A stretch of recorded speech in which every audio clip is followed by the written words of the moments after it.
Hello, I'm Nancy Bergsteinsson with Archstone Consulting, and I wanted to provide you some background on the study and get into a little more detail on some of the facts, figures, and numbers of the study for both the state of New York and Buffalo specifically.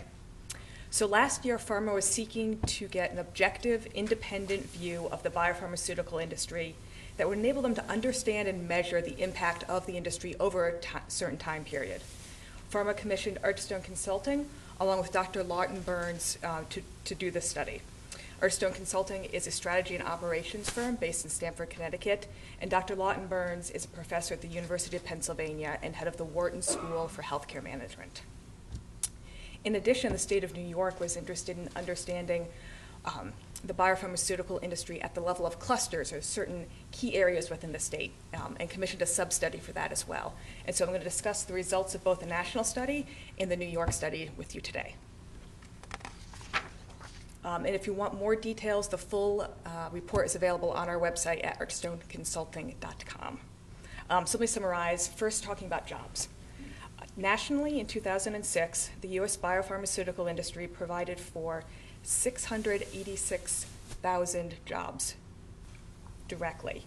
Indirectly and induced, that supported over 3.2 million domestic U.S. employees. New York State ranks 4th in the U.S. for employment. 55,000 are directly employed by biopharmaceutical companies within the state.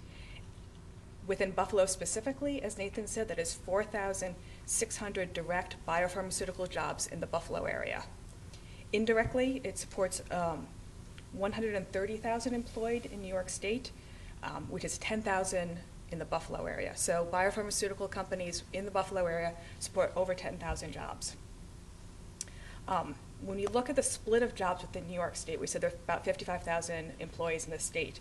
About 42,000 of those work for what we call research companies.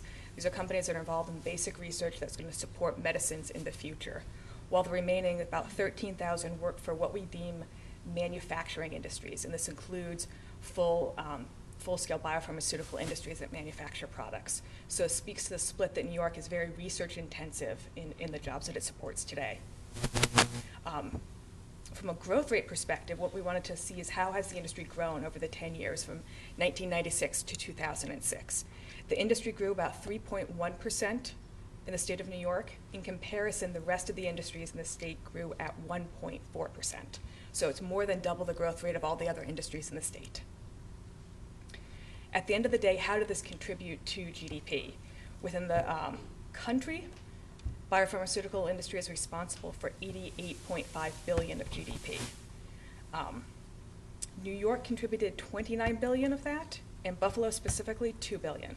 So Buffalo is responsible for $2 billion out of the $88 billion contribution to GDP in the U.S. As you know, this data we have is from 2006. The economy has gone ups, down, sideways, who knows which way since that time. But one of the things we have seen is that the investment in R&D has continued to increase from 2006 to 2007 and to 2008, with about $85 billion globally being contributed to R&D for biopharmaceuticals last year. One thing we've talked about a lot today is clinical trials, and I think this deserves a specific mention because we're at Roswell Park today. In the U.S., there are 21,000 clinical trials being conducted at this point. And these are the trials that are important for bringing medicines to market and also will provide the future engines for growth. In New York, over 5,000 active trials are taking place, with New York ranking 1st or 2nd in the U.S. for clinical trials that it's conducting for any indication. Number 1 in the U.S. for cancer with close to 2,000. So I think, that's why places like Roswell Park are so important today.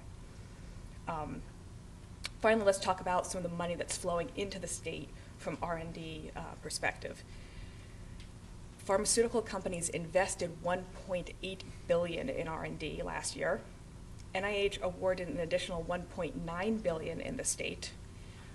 In addition, the state of New York produces over 5,000 bioscience graduates annually. And this is from associates to PhDs, which provides a really well-educated workforce to support companies as they develop and grow from research organizations into fully integrated biopharmaceutical manufacturers. So in conclusion, the economic impact is broad and deep in the state. It's acting as a magnet for economic development, and New York State has a solid foundation on which to build. Obviously, great academic and research institutions, a well-educated workforce, abundant natural resources, and a good history of business, academic, and government involvement. So thank you for your time today. If you have any other further questions, we'll be around the back to answer any follow-up you may have. And thank you to Roswell Park for hosting us today.